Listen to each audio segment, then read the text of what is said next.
Okay, so let's come back to discuss how to quantization of light. Okay, previous class we've talked about to simplify the calculation. We discussed the light trapped in a pair of mirrors, right? So the light bounce back and forth, and then you can solve the spatial distribution as a sine function, and then the magnitude as a cosine function, and then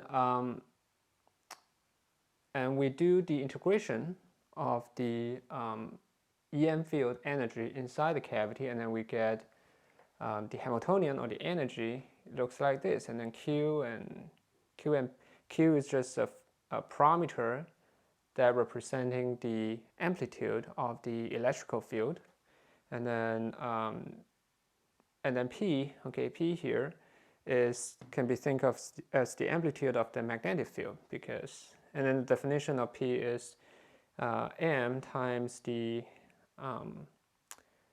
time derivative of Q.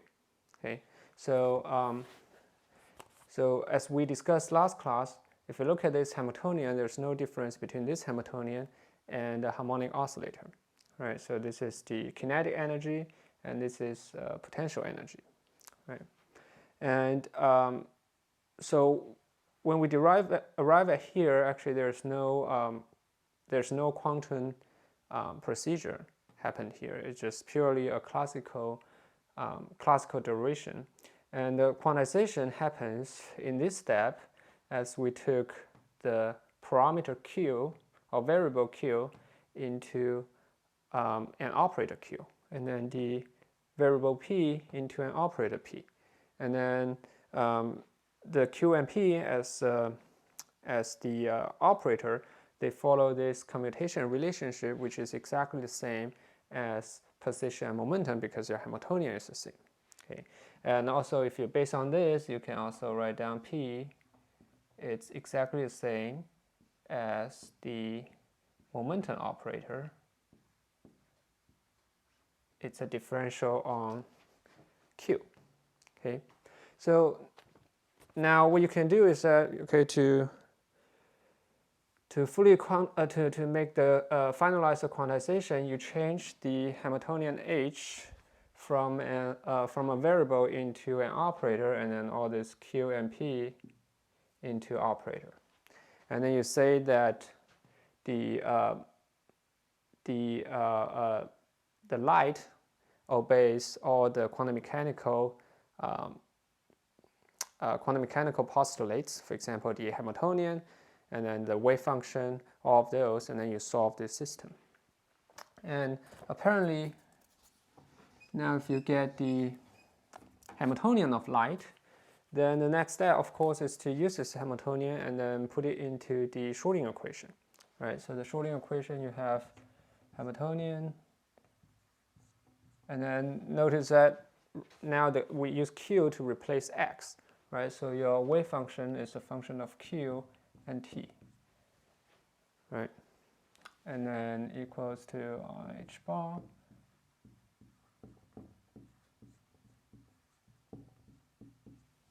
Right, so this is your wave function, Schrödinger equation. And then some people actually prefer to write this down as X, and that's perfectly fine. Okay. And also, like, we know that previously we discussed the procedure of solving the Schrödinger equation, and then the first step is actually to do the separation of variables, and then to solve the time-independent Schrödinger equation, which you will be able to find all the eigenenergy states, right? So the Hamiltonian time-independent Schrödinger equation would be H, the Hamiltonian act on your wave function that is eigenstate n. Okay, it's only a function of Q, not T, equals to the eigenenergy En, and then the state Q. Right, and then we know that psi n Qt equals to psi n Q e to the minus I E n T divided by h bar. Right, so these are exactly the same as what we have done for the infinite potential well or for any other quantum systems, because this doesn't rely on the actual form of a Hamiltonian. So now if you look at this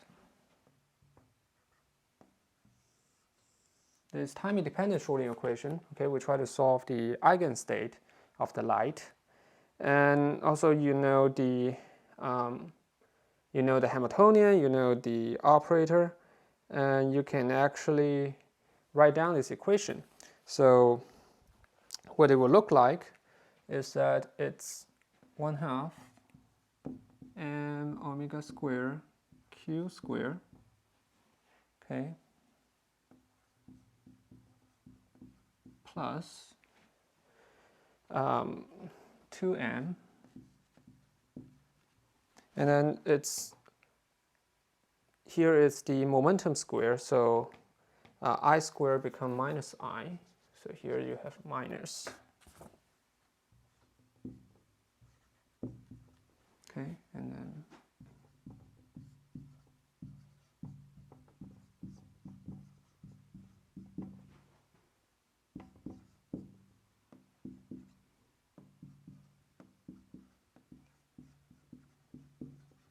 okay, so you get a differential equation, and believe it or not, it's very difficult to solve.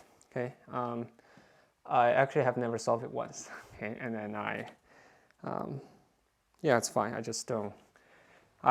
You can find the solution procedure. I think in the textbook there's a chapter of harmonic oscillator. You can actually look into this, and it's a little bit boring. Okay, so don't even bother. And let me just write down, okay, what the solution will look like, not the wave function. Okay, if you turn to our lecture note, page 11, you will actually see the wave function solution. It's very long. It's a special function. But then what's actually really interesting is the energy. Okay, the eigenstate energy of the system of the light end up as h bar omega n plus 1/2, and then n is 0, 1, 2, okay, all the way down. Okay, so this is so if you guys remember at the very beginning of this class, we say that we introduced the Albert Einstein's method to explain the photoelectric effect, right? Where he assumed that the photon, well, light is wave, but then also the energy is clustered into energy wave packet, and each wave packet carries the energy of h bar omega. Okay, and then now here it's like showing you that the quantum theory itself is complete. Well, in some way complete here is that you don't need to assume that the energy of a photon is h bar omega. It's showing here h bar omega, and then the nth eigenstate has energy h bar omega n, okay, times a constant.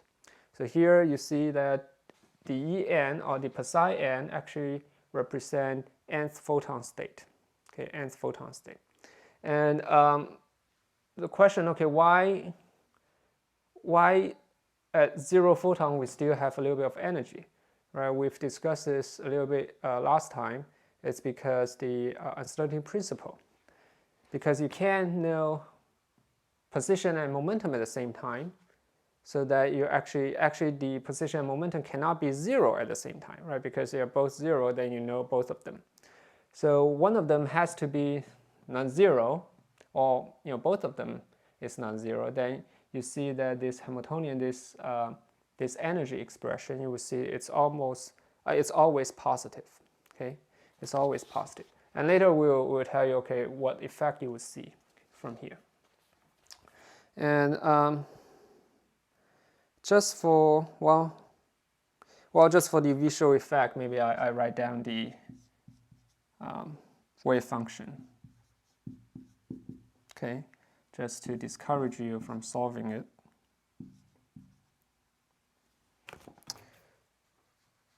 And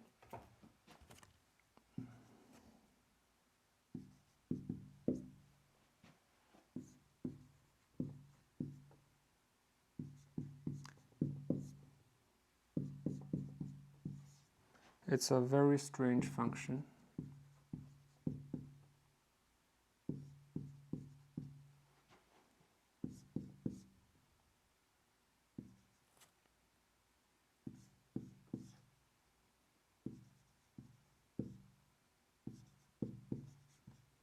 And here Hn is a special function called Hermite polynomial, and then Hermite polynomial is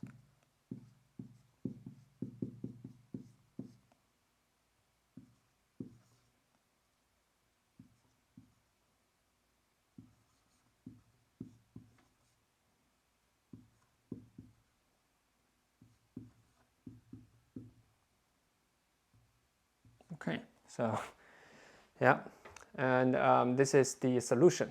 Okay, the wave function, and despite this solution being extremely complicated, you can actually plot it fairly easily. Okay, this is the same as what we have said in the infinite potential well. So the x-axis is Q, and then the y-axis is the potential well. Right? Potential well is a parabolic shape.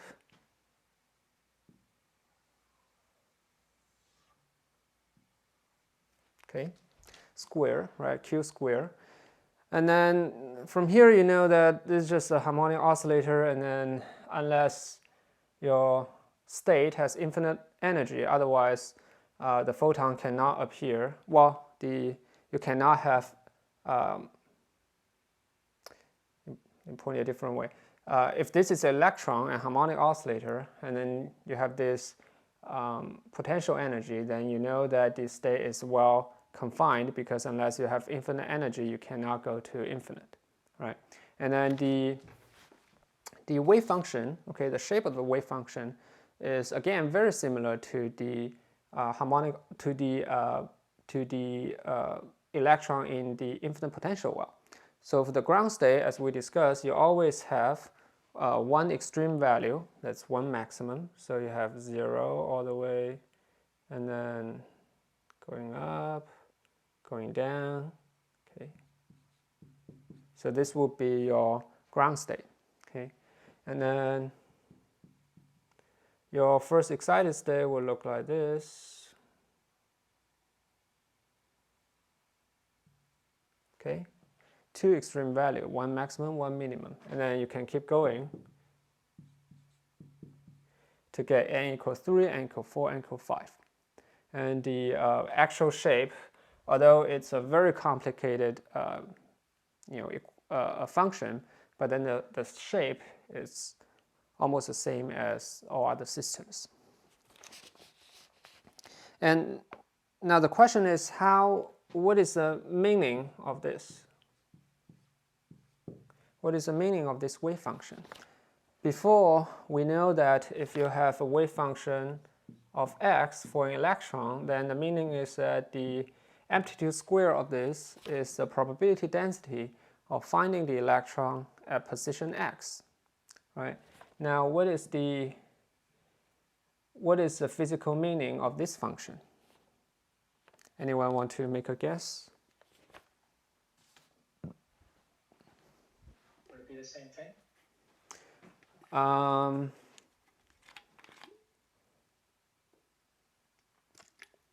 How? Like Q here is the amplitude of your electrical field, right? Oh, I thought you said Q is interchangeable with X. Yeah, Q is interchangeable in the way that it's just a symbol, right? You can put it as X, but then the physical meaning here, because we're really talking about light, right? And then you see the Q is directly connected to your electrical field, right? So if we directly translate Q into position, then it actually doesn't make sense, right? It's like finding the electrical field at somewhere. It doesn't make sense, right?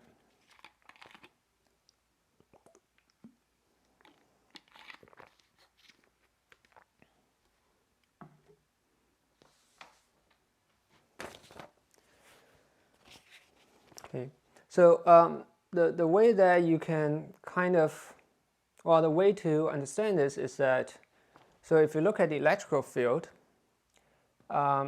it's a bunch of constant or function times your Q, right? So you can say that Q is, the amplitude of E. Well, Q multiplies something is the amplitude of E, the electrical field. So the meaning of this function, if you take the wave function and then you do amplitude square, okay, what that means is that if you want to measure electrical field, okay, if you want to measure E, which is similar as measure Q, because Q and E are linear. If you want to measure electrical field E, then the probability of the result being a certain Q number is this. The probability density of measuring the electrical field as Q is this. Okay, so just imagine this, right? The probability of measuring for electron, the probability of measuring electron at X, position X, is this. Here is because Q represents electrical field, and it's the probability of measuring electrical field at the magnitude of this is this. Okay. Yeah, and so something very interesting is that how do we understand the photon, right? We say 1 photon and 2 photons, 0 photon. It doesn't mean that you have, for 1 photon you have 1 wave function, and then for a second photon you just multiply that wave function by 2. It doesn't work that way, right? For 0 photon it's actually this waveform. For this is actually a Gaussian waveform. Well, if you add a photon into it, the waveform actually change into an odd function, right? So this is, although we say it's 1 photon, 2 photons, 3 photons, but then 2 photon doesn't mean it's 1 plus 1. It's not that simple. Okay, there's some interference effect when you say 2 photon. They actually they have to obey the Schrodinger equation. Okay. Any questions here?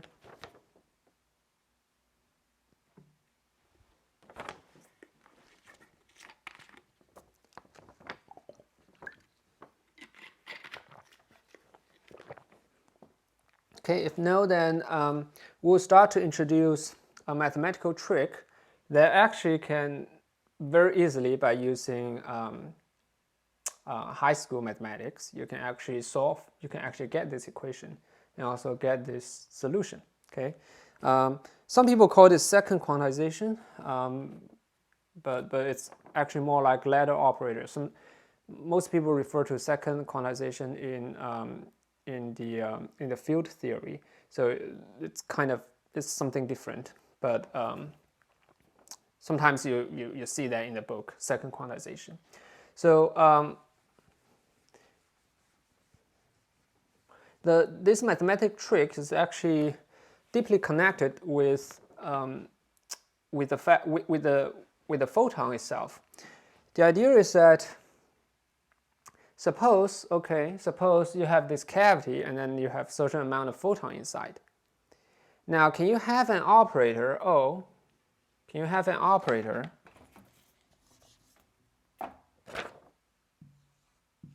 that if you act on the n photon state, it will give you n plus 1 photon state? Which means, is there an operator that add 1 photon into your system? Okay, and this is actually a very, if you think about it, this question is actually very useful to, because what it really means is that if you put an atom into your cavity, okay, and then if the atom emit a photon, which add a photon into your system, okay, is there an operator to express that, right? Adding a photon, subtracting a photon is something very, very common in light, right? When you attenuate, let's say when you attenuate the laser intensity, you are actually blocking photons, so you're subtracting photon from your system. Okay, when you amplify, you add photon into your system. So is there an operator that add a photon into your system, and then reversely, right? Is there a photon that subtract? Sorry, is there an operator when you act on the nth photons, they subtract a photon from your system, right? Subtract a photon from your system, and later, okay, in a more advanced graduate level class, you will see that this operator, is very useful if you really put an atom inside this cavity, okay. And then if this exists, okay, if these operators really exist, then one thing you can kind of expect is that, okay, suppose you have n photon state, and what you do is that you first add a photon, and then you subtract a photon. Then your state should, stay as it is, right? Add a photon and then subtract a photon, you should be the same state. And this is interesting, is that, so what it means is that for these two operator, okay, and then if you change the order, it should be the same, right? If you first subtract a photon and then add a photon, you're still at the same state. So what it tells us is that, okay, mathematically, you will have these two operator, when they act on each other, it looks like they're similar to identity operator. Okay, identity operator. Right, add a photon and then subtract photon, nothing changed. And in linear algebra, actually, there's one type of operator that behave very similar to this, and then can actually simplify a lot of the math here. It's called a unitary operator. What unitary operator is that unitary operator, let's say it's called U, okay? For unitary operator, if unitary operator act on something, and then you also apply the complex conjugate, you also apply the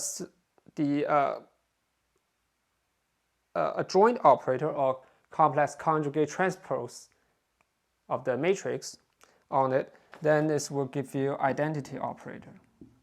Okay, so if any operator that satisfies this condition, we call unitary operator. Unitary operator, the best way to imagine this is that anything that's reversible is unitary, right? You apply something, and you apply the reverse of it, and it gives you the same thing. Okay, so in principle, any operation that doesn't cause the loss of energy or information is unitary operation. Okay, unitary operation, like any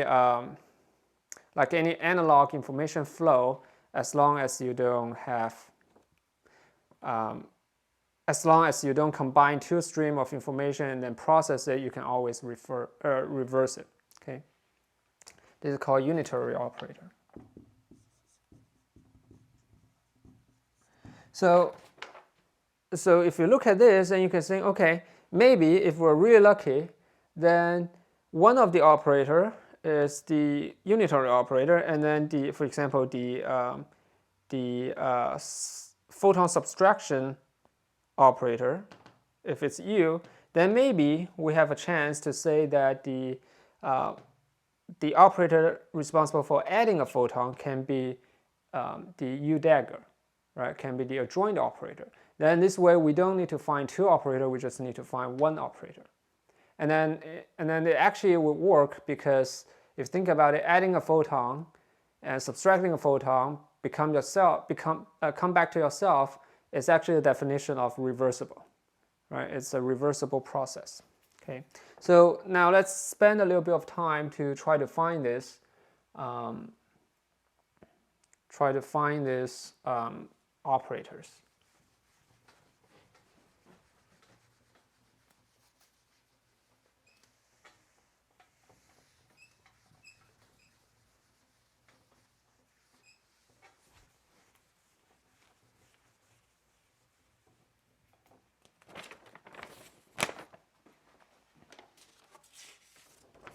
Now, to find this operator, we kind of have to first make some, well, not assumption, but make some observation of what this operator would look like.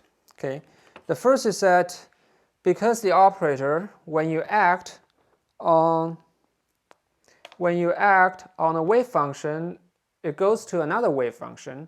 What it means is that the dimension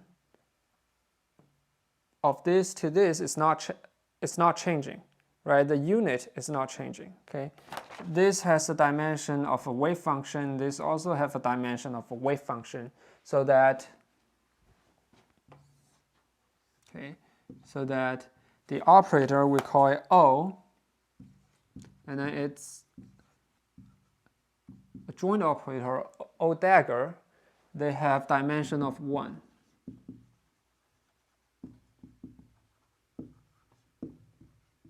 Okay, this is important because if you think about the position operator, well, Q and P, they have some dimension, right? So they don't qualify. They don't automatically qualify for O and O dagger.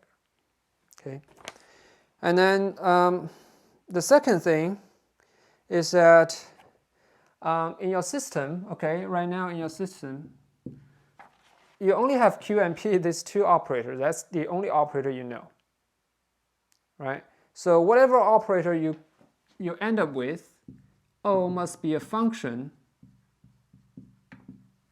of Q and P, right? Because Q and P, and then get this Hamiltonian, and then this describe the entire dynamics of the system, right? So whatever operator you have, it must be a function of Q and P. Okay. And the third is that we say that this O and this two operator, they should be unitary operator. And when an operator is a unitary operator, it also means that it's not Hermite operator. Okay. When you take these two as unitary operator, it means they're not Hermite operator. Let me show you why. Okay. Okay, if we say O, let's see, if we say O dagger increase photon number by 1, and then O decrease photon number by 1, right? What that means is that O is not equal to O dagger.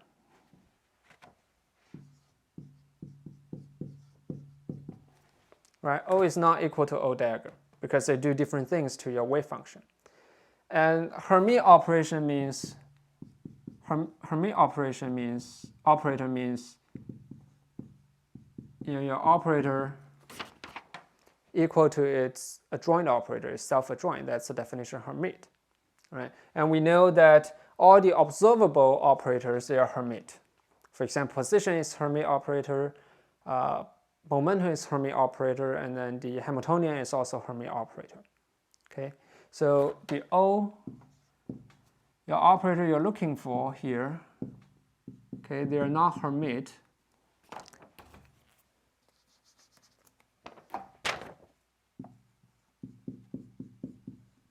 Not Hermite, because when you operate them on a wave function, it gives you different things. Okay, this will be something important when we start to guess what the what O and O dagger is. Okay.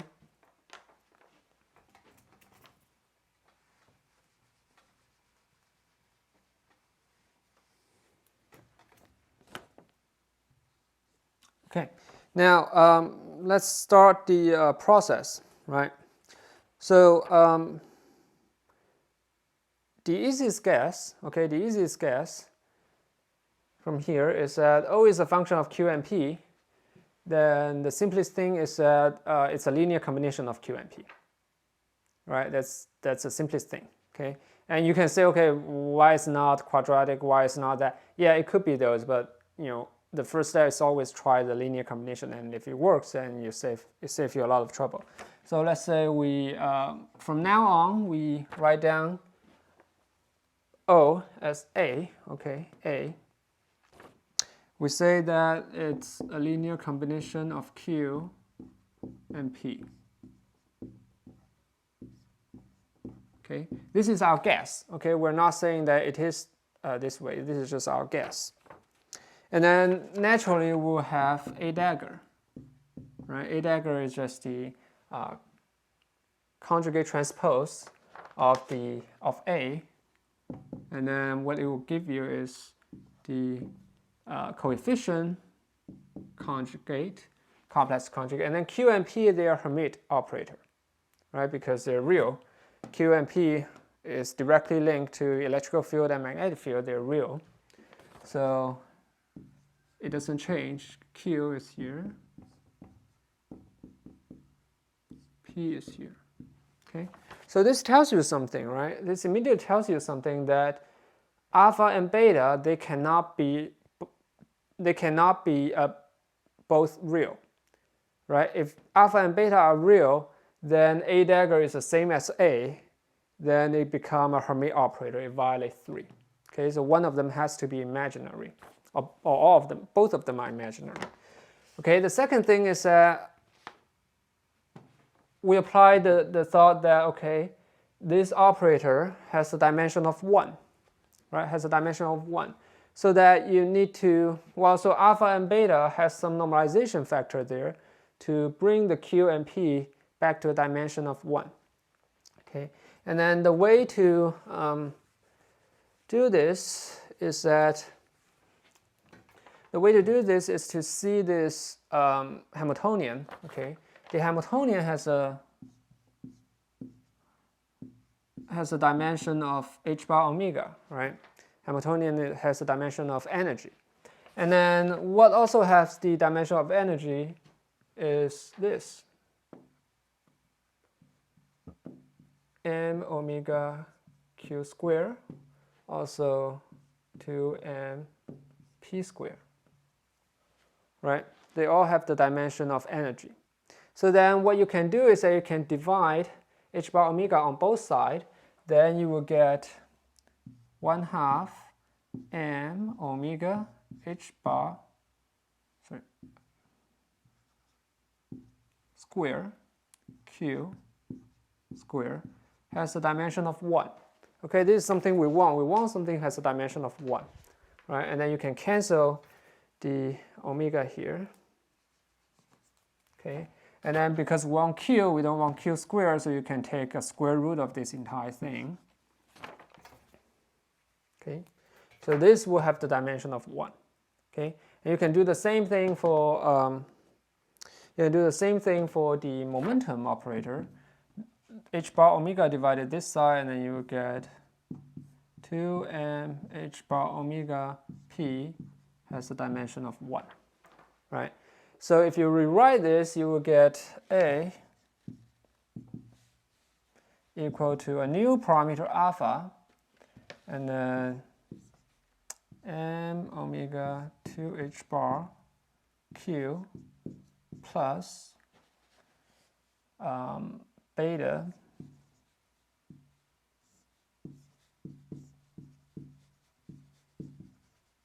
p. Okay, a linear combination of two operator q and p, which are already normalized to dimension of 1. And now alpha and beta, they're just number now. Okay, they're just number. Okay, so now we arrive at the time that, okay, we have to kind of guess what alpha and beta is, right? As we already discussed, alpha and beta cannot be both real, because if they're both real, then A and A dagger is the same. Then they're not adding photon and subtracting photon operator. So the easiest guess is that if one of them is real, the other is not, right? So if you think about it, then the easiest guess would be alpha is 1, and then beta is I. right? This is actually easiest guess, and actually make a lot of sense because if you think about the energy flow in your light, okay, is that at some point you have your most of your energy in your, well, if it's a harmonic oscillator, right, it's oscillating back and forth. If it goes to the maximum position, then all of the energy is in your potential energy. It's in X. And then when it's in the center, okay, after 90-degree motion, okay, a quarter of your period, then it move back to the center position, and all the energy is in the kinetic energy, which is in P. So X and P, when it's in the motion, it actually has a lag of 90 degree. Okay, 90-degree phase lag. Okay, one of them is sine, solution is sine, the other is cosine. So this I here actually represents that 90-degree phase shift. Okay, because I is simply e to the I pi divided by 2. Okay, so having an I here actually makes a lot of sense. Okay, and then because of this, you know A dagger is m omega 2 h bar q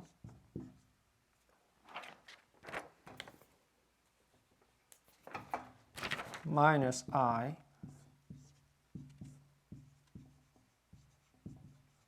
p.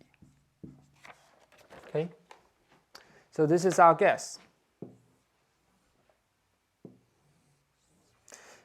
And here I want to say that there's no right and wrong, okay, regarding this guess, because you're just rewriting X and, think about it, you're just rewriting Q and P in other labels, right?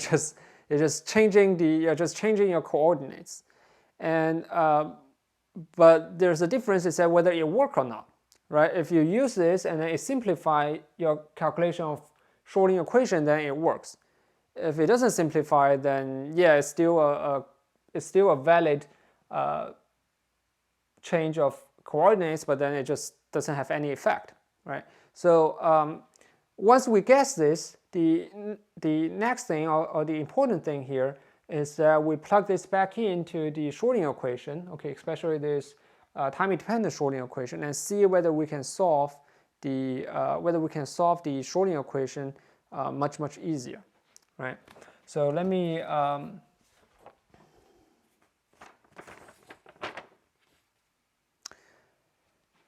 put them back in here so that we can reference them all the time.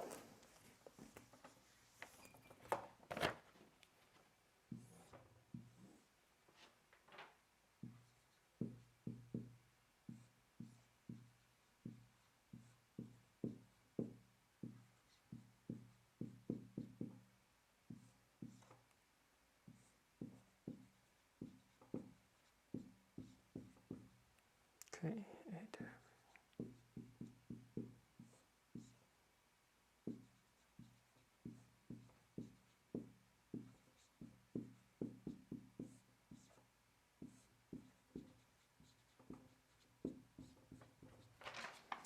Okay.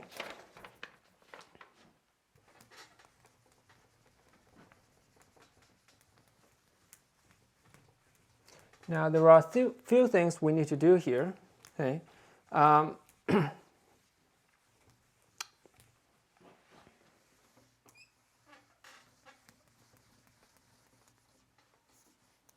Our goal is to prove that A is the operator that lower the photon number by 1, subtract the photon number by 1. Okay, so the ultimate goal is whether A act on psi n, does it go to psi n minus 1? Right, this is our ultimate goal. Okay, so now once we get this operator, and let's just look back in the quantization process. Okay, whenever you have a pair of operator, you always need to know their commutation relationship, okay? Because, well, let's see. Let me show you why the commutation relationship is important. Okay, it's on page 15 on the lecture note. I might reverse the order there. So usually I first talk about the commutation relationship of A and A dagger first, but here probably I will show you how to express the Hamiltonian as A and A dagger, and then why you need the commutation relationship. Okay, so these two, okay, if you plug back into Hamiltonian, then what you need is to express Q and P in A and A dagger, right? And this one is quite easy. You add these two equations together, you get Q. You subtract these two equations, you get P. Okay, so you have Q equal to H bar 2m omega A plus A dagger. And then P equal to I m H bar omega 2 A minus A dagger. Okay, so plug this back in to the Hamiltonian, which is, m omega square, and then Q, right? Q is this one, Q square, times H bar 2m omega A plus A dagger square, right? And then plus P squared divided by 2m. There is I here, so minus 1, and then 2m here, so 4m. Okay, there's a 2 here. M H bar omega A dagger minus A square. Okay, so this is your Hamiltonian. And then you can see that you can obviously cancel a lot of the term here. Okay, so what you end up with is 4 H bar omega A dagger square minus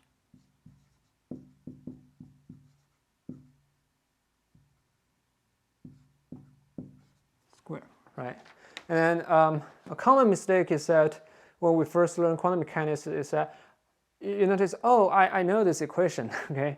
I've practiced this many times in high school, right? So this one gives you A square, A dagger square plus 2A dagger. This one is A dagger square, A square minus A dagger square. So some of you would jump into here and say, oh, it's 4 A dagger A, okay? And this is wrong, okay? This is wrong. This is wrong. So in quantum mechanics, you cannot simply switch the order between two operators.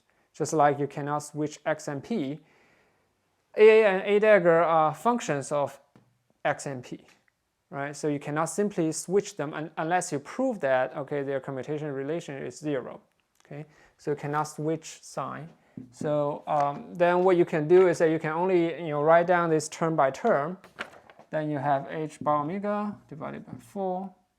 You have A square plus A dagger square plus A dagger plus A dagger A. Okay, and then minus A dagger square minus A square minus, well, plus A dagger A plus A dagger. Right, and then you see that you can cancel a lot of this term here, and then combine some of the term here, and then you end up with an equation that looks relatively simple. Okay, that is H bar omega divided by 2, A dagger A plus A dagger. Right, you combine this term and you get this. Now then there's an obvious question now, okay, what is the commutation relationship? Because these two are just very similar. You just switch the order, so that it's actually critical to know whether you can switch the order or not, right? So if you can switch the order, then you can combine these two. Okay, so very naturally you need to know what is a dagger. Okay, a dagger is, the commutation is defined as 1 second. Yep, a dagger minus a dagger a. Okay, so first of all, a and a dagger, they have the dimension of 1, right? They don't have any unit. So this commutation relationship will give you a number. Okay, will give you a number, and all this coefficient, okay, because when you need to calculate it, you need to plug in what is a and what is a dagger, and then plug in the commutation relationship of q and p, right? So at the end, you should expect that all the m, omega, and h bar, they should cancel each other, and then all you're left is probably I and probably the 2, right? All these numbers, okay? So to make things a lot easier, then what we do is that we say, first, drop all these terms, right? Drop all this coefficient in the front. We can add them back later, okay? We can add them back later. And so what you will have is that you write down as q, right? A is now q plus ip. Okay, that's A. Just remember, whenever you write down q later, okay, it has this coefficient in the front. When you write down p, you have another coefficient in the front. So q minus ip, okay, this is the first term, and then minus ip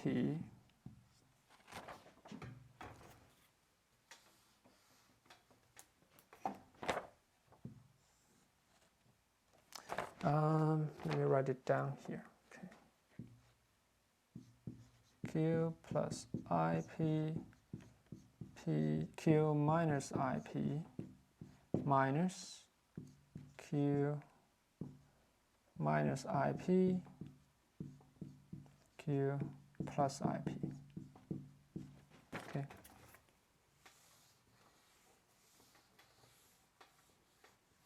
So then this is a simple algebra, and then you expand it. You cancel all the terms. All the details in the note, so I'm not going to repeat that.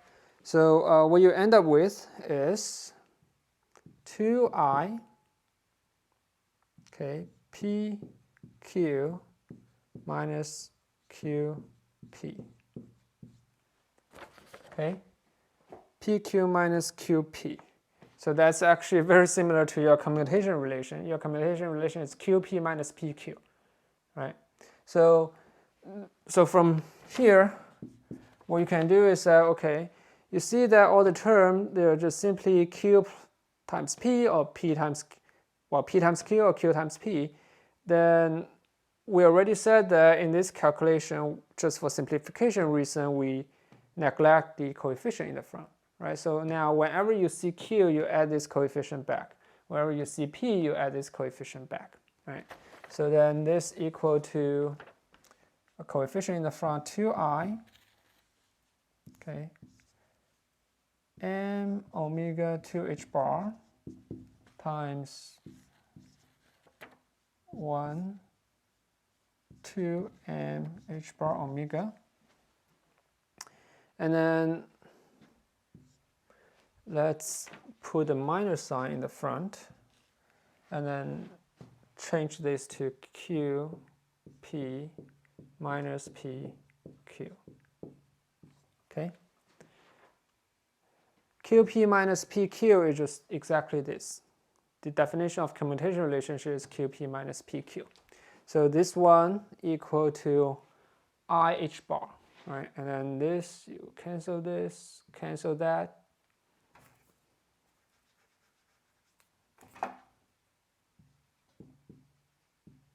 Cancel this, cancel that, h coming out, and then there's 2 cancel each other, so you have minus I 2, cancel 2, h bar, okay, here, and then this is IH.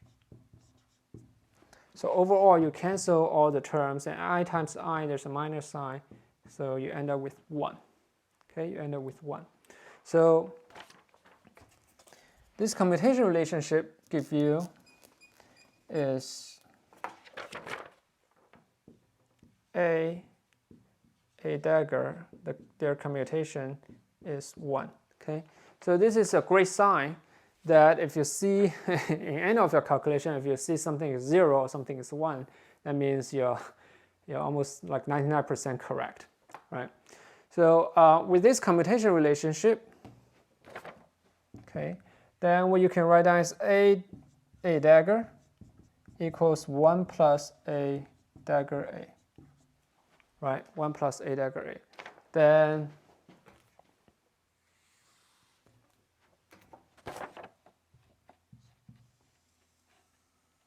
okay, then your Hamiltonian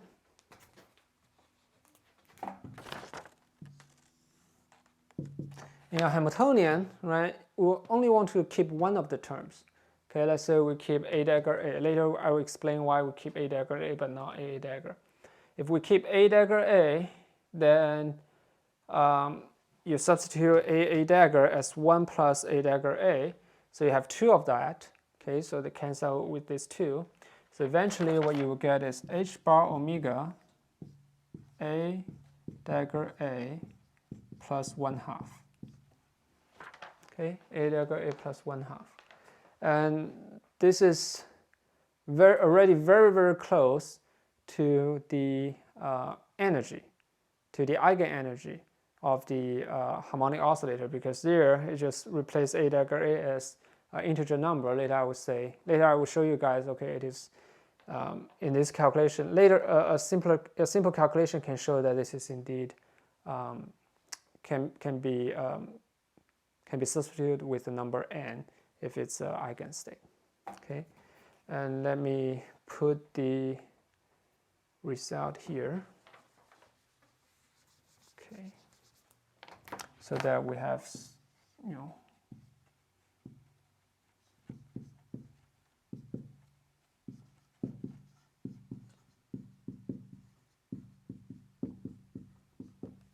okay. Any questions here? Okay, yeah, this is just simple algebra. Okay. Now let's go to the most exciting part to show that A and A dagger are indeed operators that subtract 1 photon and then add 1 photon. Okay, and how do we do that? All right, how do we do that? So how do we prove that this is, if we say A act on psi n and then you subtract the number of photons by 1, what we actually mean is that after this is an eigenfunction of E n minus 1. Right? So we say that, okay, they subtract the number by 1, and it's a state, right? So the state has n minus 1 photon, right? So then it's an eigenstate of E n minus 1, right?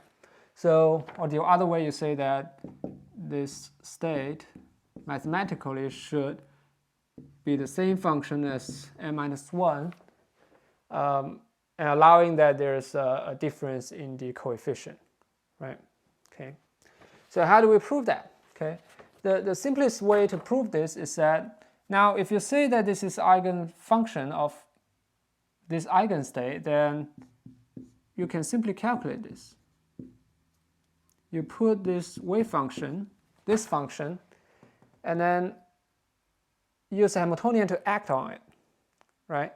If it is really an eigenstate, if this is really an eigenstate, then you should return with an eigenvalue E n minus 1 and then your function itself.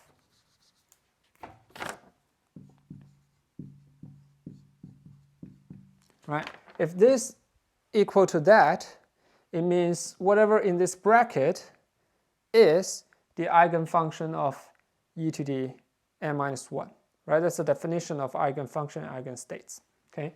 So we should be able to do this is because we already know all the algebra of A and A dagger, and then the Hamiltonian, we express it in A and A dagger, okay? So let's calculate this. The Hamiltonian now is very simple. It's h bar omega. We can actually drop the h bar, well, let's see. Yeah, we don't want to drop h bar. We don't want to drop h bar omega. Okay, h bar omega, A dagger A plus 1/2, okay, and then A per psi n, right, A per psi n. We should be very clear at the end of this calculation, we should still have A per psi n on the very right, right? So you shouldn't cancel out everything. You should have it on the very right, okay? And based on that, okay, we are already very successful in the first step because we already have something like that, okay? H bar omega, A dagger A per psi n plus 1/2 h bar omega A per psi n, right? So see, this is already a number times A per psi n, right? This is fine. So we need to make this into a number. Make this into a number, okay? And the way to do this, okay,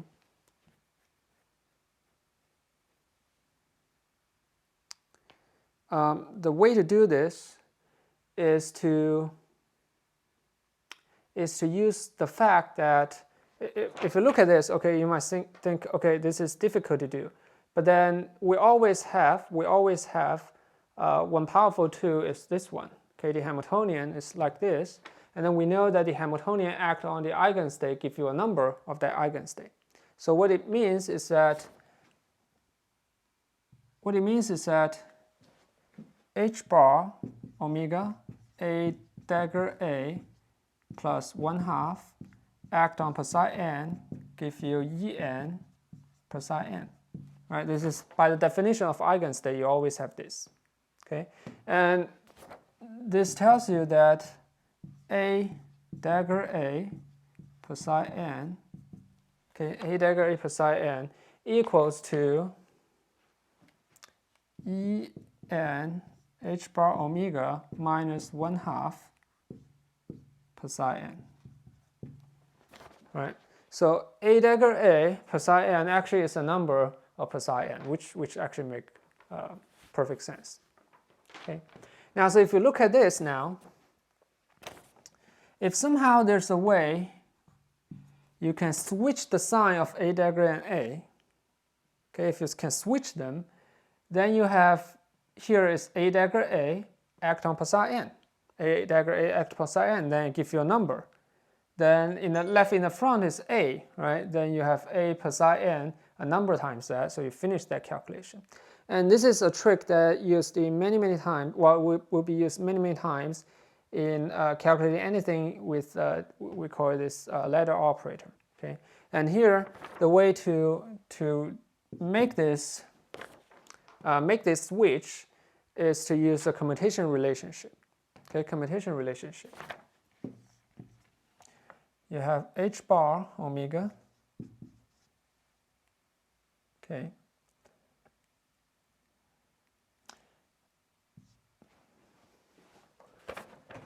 put it down as this commutation relationship is A dagger minus A dagger A equal to 1. All right, so it means A dagger A, okay, this A dagger A equals to A dagger minus 1.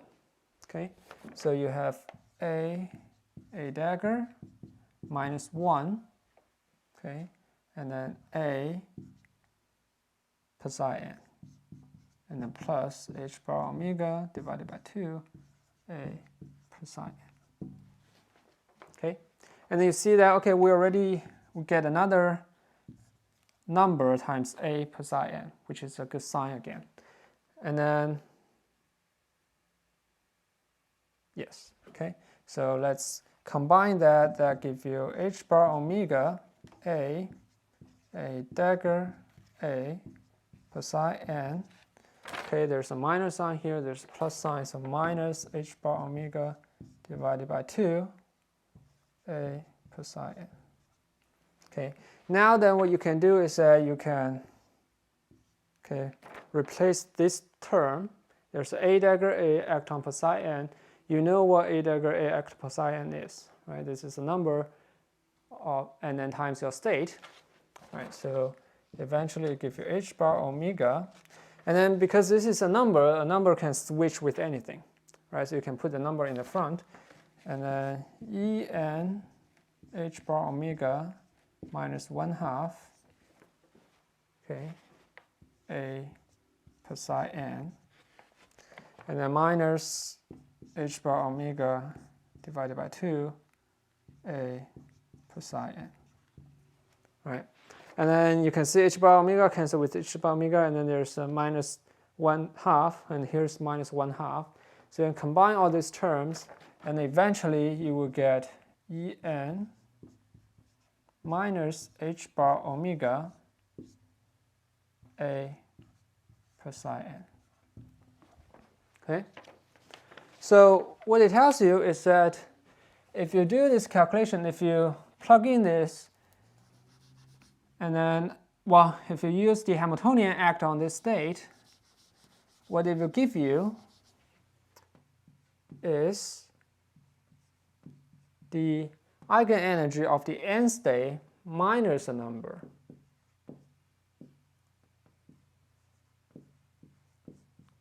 Right? So A per psi n is indeed an eigenstate of your Hamiltonian, right? So this is the eigenstate, energy eigenstate.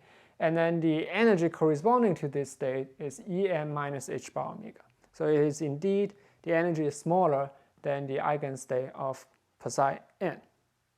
Okay, smaller than this psi n. So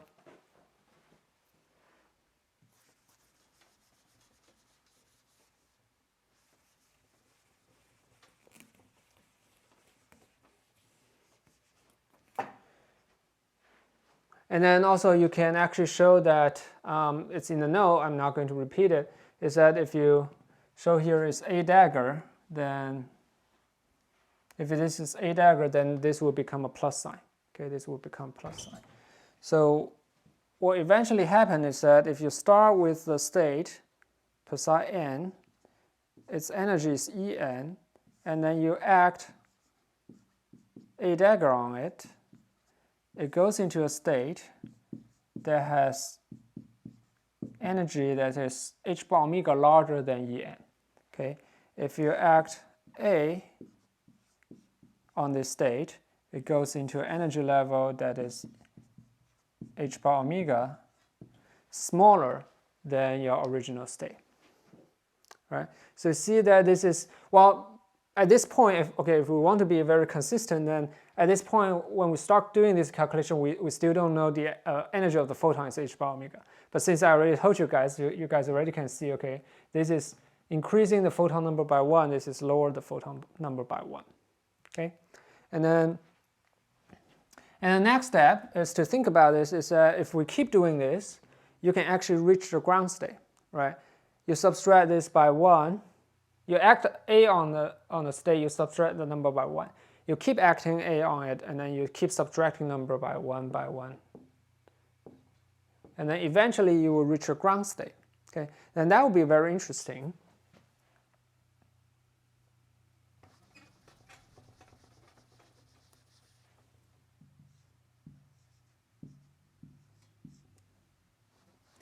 That will be very interesting is because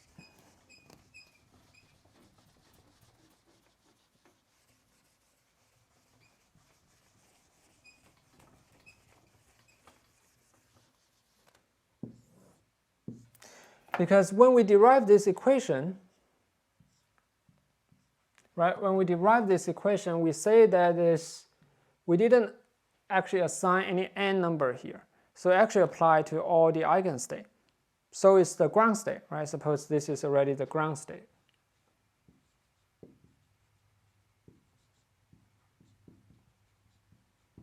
Okay, so according to this equation, if you act A on your ground state,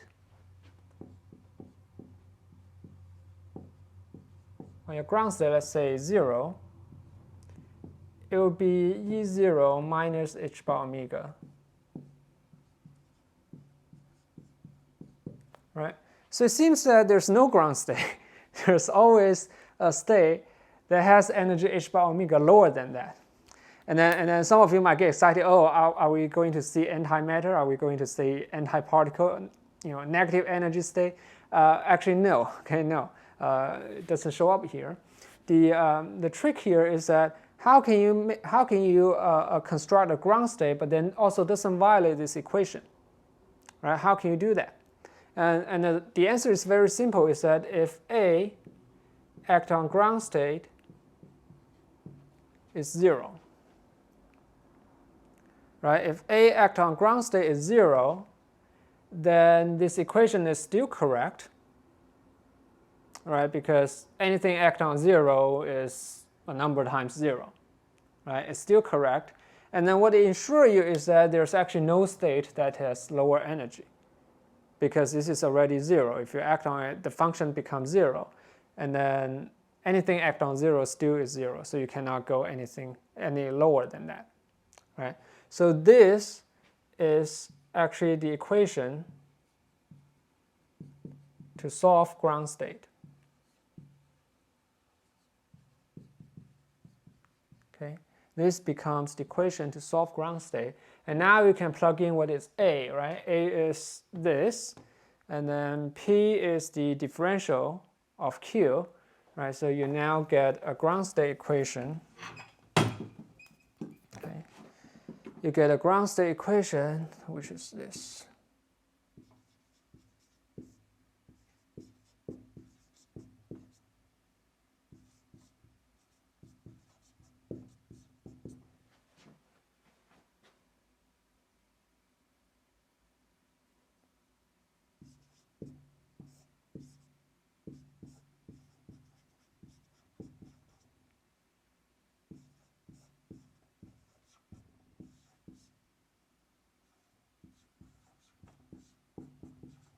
All right, so this is relatively a simple one because so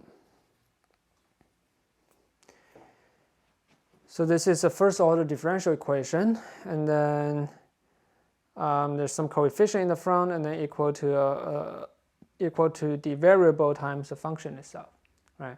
And this is actually a solvable equation. You can actually plug in Mathematica, which tells you the answer, or you can do observation.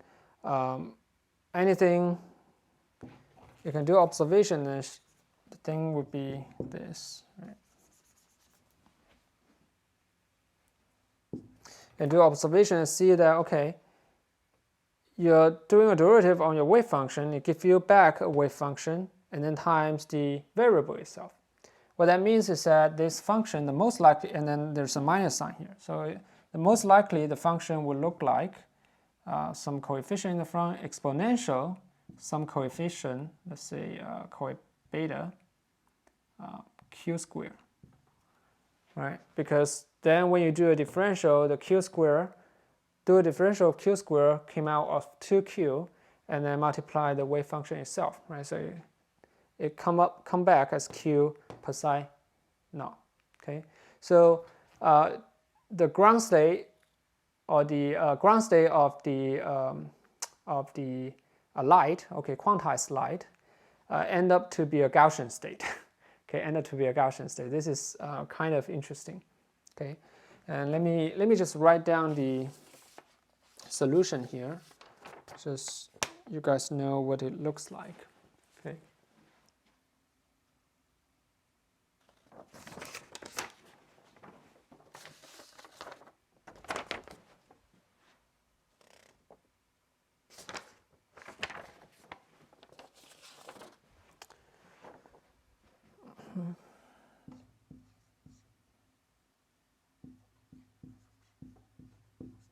So this right bracket is called Dirac bracket. This right bracket simply means it's a state. Okay, it's not important. Well, it's important, but we'll officially introduce this later.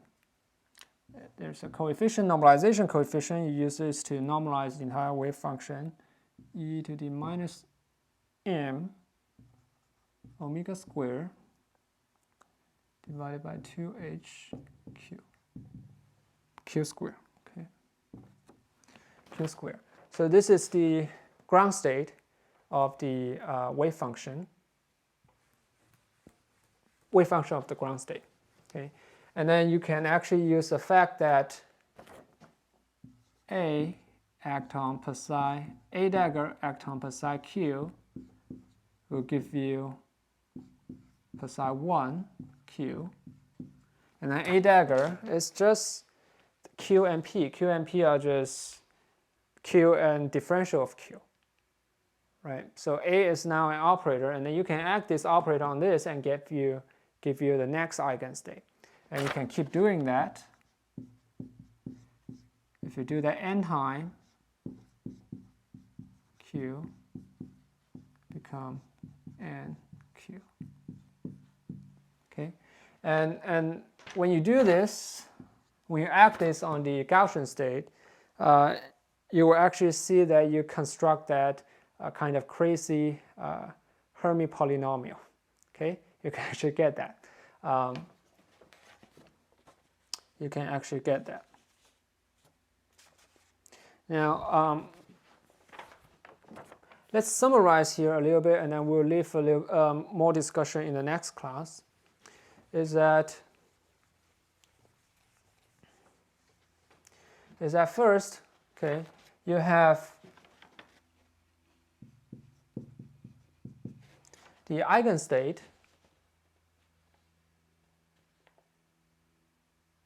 Oh yeah, one more thing. Okay, one more thing.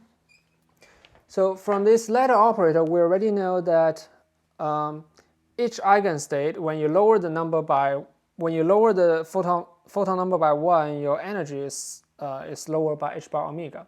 Okay, but we haven't shown you guys what is the ground state energy, right? The ground state energy can be calculated in a very simple way, that h bar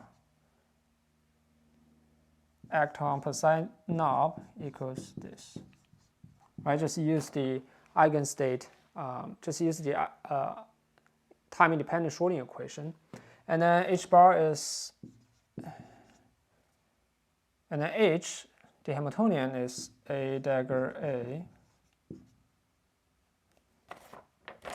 plus 1/2 act on your ground state. Okay, act on your ground state. And then we already know, okay, what is a ground state, right? The ground state is that if you act on it, it gives you 0. If you act the lower operator on it, it gives you 0, right? So this term, A dagger A act on per psi knob, is 0. Right? So this entire thing is simply h bar omega divided by 2, right? The second term here. No.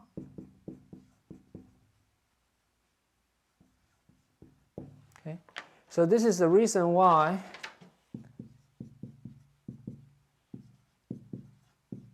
your eigenenergy is h bar omega divided by 2 plus an integer number, okay? Because the ground state has h bar omega divided by 2 energy, and then every time you add one more photon, you add h bar omega, okay? And also from the calculation of the Hamiltonian, you further know where the vacuum energy came from. The vacuum energy came from is because of the commutation relationship, right? When you calculate the Hamiltonian there, at one point you get to the point of A dagger A plus AA dagger. And then you plug in the commutation relationship, that gives you 2A dagger A plus 1. Okay, so this is that. This is that. Okay, so the entire thing is actually very self-consistent. Is that when you have commutation relationship, you have uncertainty principle, and when you have uncertainty principle, you raise your vacuum energy from 0 to a finite number. Okay, so the vacuum is not empty. Okay, so that is all for today, and then we will have a little bit more discussion in the next class. Okay, thank you.